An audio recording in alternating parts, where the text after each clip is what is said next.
John Jenkinson here with you. Thank you very much for being a part of RFD TV and Rural Radio 147 on Sirius XM.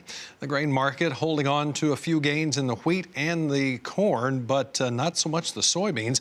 And we also had the export inspection numbers that were out first thing this morning. Corn came in at 1.64 million net sales, and this was as of March the 29th. But nonetheless, in visiting with some in the trade this morning, they said that this really didn't have too much of an effect on the grain market today as well. Let's go to the corn market and find out where we stand right now. It's the export inspections number there at 1.35 million metric ton.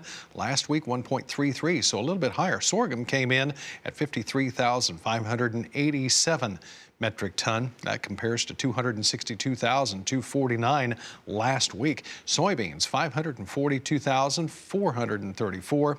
That was below the 709,759 last week, which is a pretty big number. Wheat, 361,723, and that was higher than last week's 343,772. So positive for corn and wheat, a little bit disappointing for soybeans, and quite a bit disappointing for sorghum.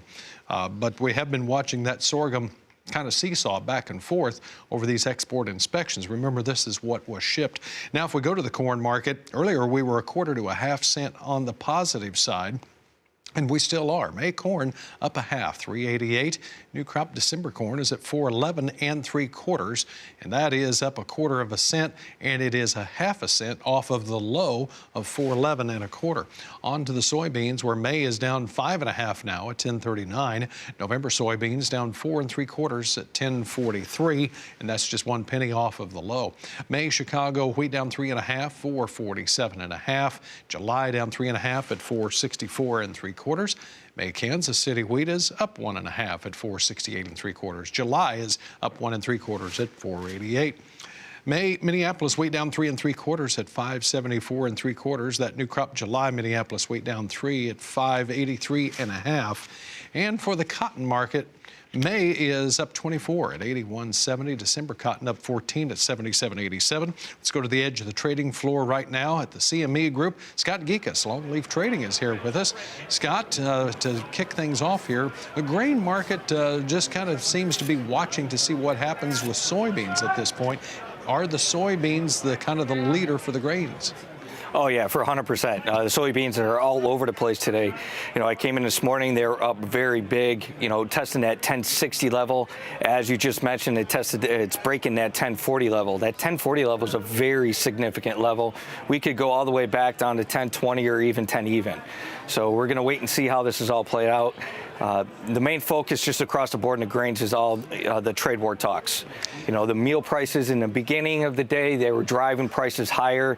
That was leading the prices in soybeans. But as you've seen early, you know, coming in just now, you know, that big sell-off, it was a pretty big move, you know, one way or the other. So we're going to see where this market ends up closing today. If we close below that 1040 level, we can expect to, you know, test that 1020 level. Scott, how much of this market, this grain market as a whole, is still a weather-related market, or is it focused more on the headlines of the news of a potential trade war? I think the trade war talks is definitely taking the main focus. The weather is definitely going to be, you know, a big part of the market movement, but right now everything is being trumped by, you know, the trade war talks. All right. Let's focus in a little bit on that wheat market as well. And I hearken back to that report that was out on Thursday that said we could see quite an increase in some of the spring wheat acreage. Yeah, we're going to see how that revision is going to come into play. You know, the numbers coming out, they were pretty much in line. The increase in the Minnesota and as well as the North Dakota, they were above estimates. That was driving the prices a little bit lower, but the wheat's been in a very tight range, about 440, 460 for quite some time. You know, we got to wait and see where we can break out of that range. Scott Gecas here with us at the edge of the trading floor in Chicago. When we come back, we'll talk about the livestock trade straight ahead right here on the Market Day Report. Well, the livestock market still headed lower today after Thursday's big sell-off. Let's go to the edge of the trading floor right now and check in with Scott Gecas, Longleaf Trading. Still a lot of pressure to bear here in this cattle market, Scott. Yeah, the cattle market, with the big pop in all the grain prices, making it a little bit more expensive for feeder cattle. You've seen that big drop in feeder cattle. That's definitely pulling the market lower. Lots of different things coming out. The slaughter was down, versus last year for the third week in a row. The production was up slightly, about 2% versus last year. The traders are still net long. They are decreasing the contracts. That bearish tone definitely remains there in the cattle as well as the hogs. We need to, hold that 116 level a little bit more, even though it's a little bit below it. If we continue to trade below that 116, I look to expect around a test of around 112 in the cattle market. There are, it's going to be interesting to see where this market closes. There has been quite a bit of chart damage up to this point. Yeah, for sure. All right, let's go find out what's going on in that live cattle market. We'll start right here on that front month, as Scott was mentioning.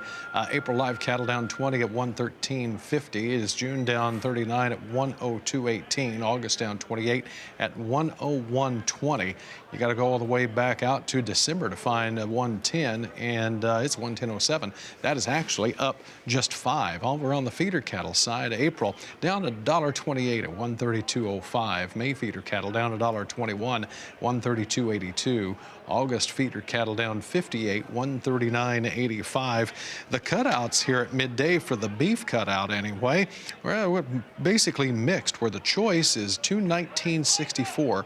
That's down $1.40, but the selects 210.57, up $1.88. So a little bit of weakness still left here to go in the product market as well, Scott. Yeah, I mean, again, we got to see where we're going to close.